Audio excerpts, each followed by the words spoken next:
Welcome in Kyler Staley from thehoosier.com. Kyler Staley, how are you, sir? I'm doing good. How are you guys? Okay. I'm not going to ask you about movies because I know the last movie you saw was probably, Snoopy Goes to Hollywood. I don't know. I watched The Menu on HBO Max last week. That was the last movie I watched. Really good movie. The Menu. All right. Yes. I just want to address this before we get who's in the menu. Who's on the menu? I don't even know the actresses or actors' names, but it was that compelling. It was that compelling. Huh? Yeah, I didn't pay attention to that. I was more involved with the story. So I'm just going to address this really quick before we get into actual sports. Is that Edward Briggs says, "I bet Dustin for Christmas watches the Christmas Story marathon." I 1000% watch the Christmas Story marathon. It'll be on from 8 p.m. until 8 p.m. the next day if I have my choice. If I'm at home, I spend a lot of Christmas alone. So I get that. I do too. But once I get through that, there are others that have to be absorbed and taken in.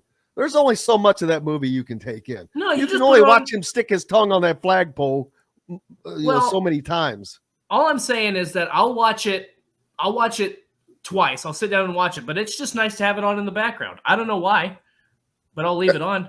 That's how Christmas movies are supposed to be. Just have them in the background, catch a few clips here and there. Right. So I agree with that.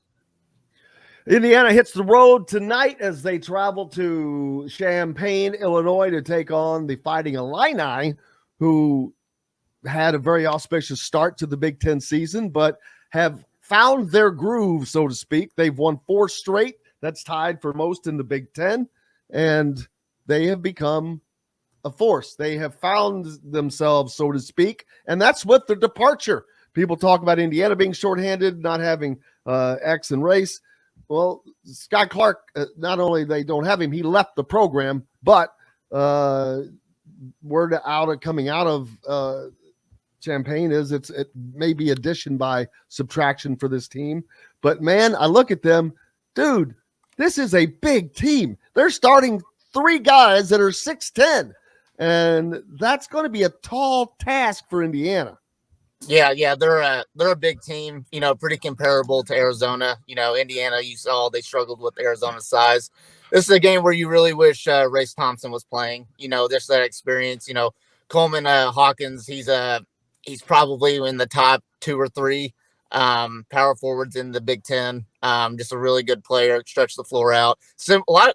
Pretty similar to Race Thompson in a way, if you want to think about that in the game. And then, of course, you got their big guy. I think his last name's Danja. Is that how you pronounce his last name? I think so. So you got Matthew Mayer. Yeah, and he's 6'10". He's just a big team.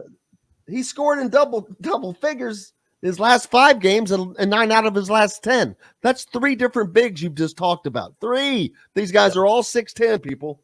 Yep. And then this is a game where, obviously Trace Jackson Davis is going to have to, he's going to have a big game, but you're going to have to look for Malik Renew and Jordan Geronimo. Those guys got to step up. Jordan Geronimo had a breakout game sort of last game against Wisconsin. He needs to continue that momentum, and Renew needs to come in. He needs to continue to play some solid minutes. He had some solid minutes against Wisconsin. He needs to have a little bit more of that. And then you also look at Logan Duncombe to come in and maybe get a few spell minutes, give Trace Jackson Davis a little break on the bench, 3-5 minutes a game. Logan Duncombe's just got to come in and hold ground. But it's a big game. You focus in on the front court, but the storyline of the game is, Indiana, if they want to, get back into that top half of the Big Ten, these are games you kind of got to figure out a way to win. They really need to steal a road win. That Northwestern loss really hurt them. They haven't won a road game since, I think, Xavier. So Indiana's got to figure out a way to get a win on the road. These next 3 games are really important for Indiana. I think if you can get to, 2 out of the 3, you get wins out of there, I think they're okay. Because it's the Big Ten, anything can happen. So big game tonight. You just hope Indiana comes in ready to play. Well, and you talked about the size that this team has, but I think one of the troubles, what we're going to find out about this defensive intensity is also Terrence Shannon. Are you going to be able to slow him down? I don't know. If you had Xavier Johnson, I think you feel a little bit better about that, but obviously you don't. So, I mean, is there going to be one guy on that assignment, or you think there's going to be a lot of guys that they try to throw at him to try to wear him down a little bit tonight. I think you're going to see both Jalen Hood-Schifino and Trey Galloway get shots at him, especially Trey. I could see them starting the game off with Trey just because he does kind of bring that intensity, to the floor a little bit. He is the energetic guy of this team. I would expect him to be on it, but, he's going to get his. Shannon's going to get his. I mean, he's a great player. He's their leading scorer. So, it's just all about slowing him down. I just, when I look at this matchup is, what front court's going to be better? What front court's going to be better? And I think that's going to be kind of the key to the game. And speaking of the defensive end, they got to continue to play with that intensity like they did with Wisconsin. Illinois is a little different team than Wisconsin. They're going to play a little bit more up tempo, not much, but they're going to play a little bit more. Indiana's just got to continue that elite defense. And, hopefully that Wisconsin game kind of got them back on track on the defensive end. For me tonight, Indiana has to get solid production, of course, from Jalen Hood-Schifino. That's become an expectation. Not fairly, to be honest with you. It's not fair that he is expected to be one of the guys every night in, night out, but he is, because if not, Indiana's in great trouble. But Trey Galloway, Tamar Bates, and Miller Kopp, they have to show up tonight, because with Illinois, they should be able to have their way in the interior, in the paint. Not to say that they're going to shut Trayce Jackson-Davis down, but you got three guys that are going to be going at him, and we've seen what happens when teams successfully double team. It does not. Indiana has not responded very well. Miller Kopp, we've been a lot of discussion about him here of late, playing 28, 29, 30 minutes, taking two shots. Then him say, well, my job's not to shoot 20. No, you don't have to shoot 20 times a game. How about 5, 6? Something manageable. And it's instead of making excuses of why they're not doing the things they need to do, because I've talked about this team is going to play a schedule that has different personnel, and it's going to be a different look. This is a perfect example. This is a look against a really big team that is really long. They're starting 3 guys that are 6'10". You don't have that. What can you do to combat that and come at it in a different manner?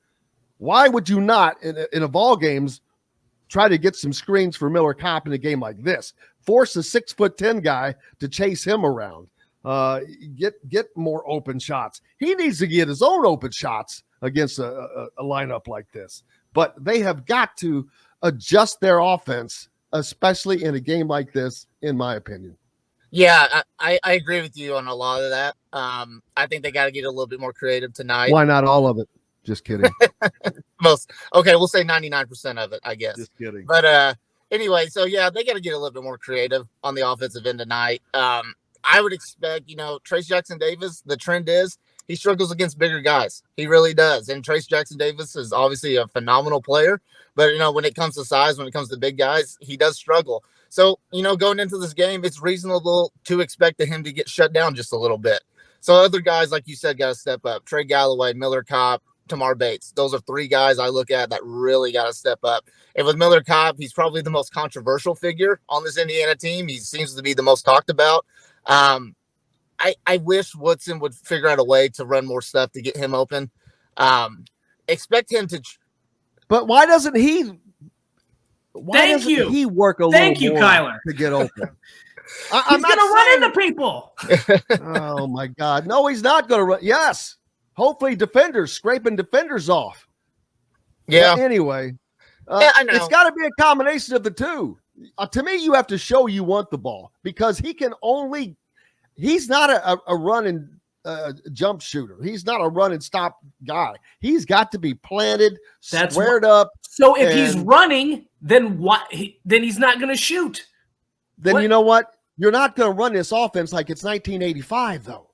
Then it's too fast. Have a conversation with Mike Woodson about not putting him on the floor. You either have to run something for him or not play him. That's a different discussion. I agree. It's the same conversation. It's the same. He shouldn't be on. He shouldn't be on the floor if they're not going to do that. I agree with you. Okay. But he is. I can't help that. I think you should have Caleb Banks out there. Anybody, some athletic ability that could do something that hopefully, if he doesn't get lost defensively, if they don't do anything offensively, who cares? Because you're not getting anything anyway. If you can get something more defensively and get minutes for somebody, these guys have to develop. We talked about this depth on this team, but where is it? These guys have not been developed. Now, the freshmen are freshmen. I get that. But there's other guys. Logan Duncombe, for example. He's not developed. But he's never hardly played. Last week, they put him in for 3 minutes. He made a mistake. He got the ball in the paint. He was going to try to work it back his guy down. He reminded me of 5-year-olds in soccer. I'm like, dude, you cannot hold on to the ball for 20 minutes. Somebody's going to come take it away from you. He held on to the ball too long, and a guard just reached in and took it right away from him, but he doesn't have the experience in there. But these guys don't have experience. That's one of the knocks against Indiana. They're having to play guys that are inexperienced right now, and that's true. Who's backing up the backups? Guys that have not played hardly this entire year. Yeah, and here's my thing with Miller Kopp is if you're not going to run plays for him and stuff, you got to find him in transition. And I think Indiana's failed a little bit to do that as well. So those 2 baskets that, or was it 2 or 3 shots that he had last game? Those were both came from transition, threes. He got wide. I think Indiana's got to do a little bit better job of finding him in that scenario. But, Miller Kopp, he's just out there for senior leadership, I think, in a way. Now, how's that coming? Oh, come on now. There is not leadership. The only leadership that potentially I've seen this year could have come from the players-only meeting that happened prior to the Wisconsin game that we heard about, because they played inspired basketball, if you want to call it that. They played like they should have been playing all along. They played with defensive intensity and a purpose, which I hadn't seen for a while. But can they continue that and take that on the road? That's the key.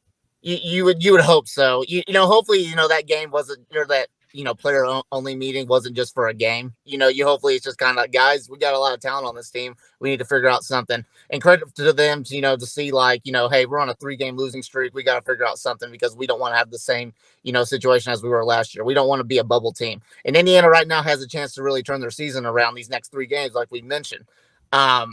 It would be big. I mean, it doesn't get much bigger than going on the road and beating Illinois tonight. In Indiana, hopefully you can figure out a way to get that going tonight.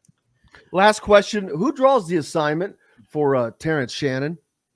I think from what we talked about a little bit earlier, I think Trey Galloway to start off the game, and then maybe switch off between Jalen Hood-Schifino and him. So we'll see. I would expect those 2 to take that role. But like I said, Shannon's going to get his. He's a great player, and he's their leading scorer. So expect him to get his points tonight. This is where you really, really miss having Xavier Johnson out there. Absolutely. To guard him, because he is a lockdown defender, and it makes a difference.